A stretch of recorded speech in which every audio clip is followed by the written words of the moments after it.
Yung ibang healthy options ba may ganyan? Parang ngayon lang ako nakita. Sa ibang branch may ganito din. Dito lang? Wow, unique ah. Parang unique yung perspective. Kaya na-surprise ako, sabi ko ah. So parang kitchen siya, no? Parang healthy kitchen. Galing ah. Bakit sa lahat ng healthy options dito lang merong ganito? Sa design Sa design din. siya. Gusto ka part na to, ano siya, mga books na binibenta. So since renovation. Books lang healthy option? Yes. Yung mga more on sa healthy living, ganon.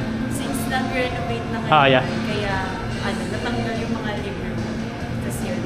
Pero Parang... kaya siya ganito yung design kasi kasama yung mga books nila. So parang siya, kapag may mga promotion na. Yeah. Parang mga yung mga presentation, ganon. I see ah. Sige nga, atin nga ako dito one of these days ng presentation. Tapos, kailan matatapos na? Next year pa, no? Yes. Tapos may mga books na ulit. Ano siya, mangyayari, magkakaroon kami ng parang baking therapy.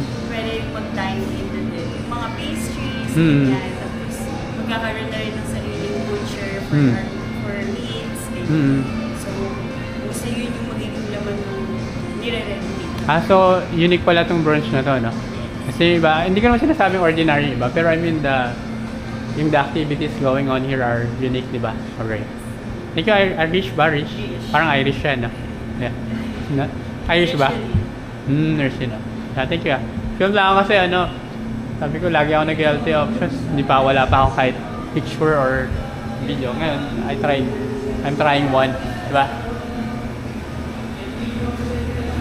Dito na kami. Bye-bye. See you again, ah. Titignan ko yung website niya para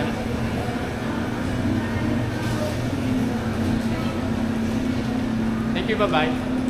See you again. Bye-bye, see you again, ah. What's your name? Jessica. Jessica. Thank you, Jessica. Sige na kami. Saan tayo? Dito tayo sa coffee. Ayun, may coffee.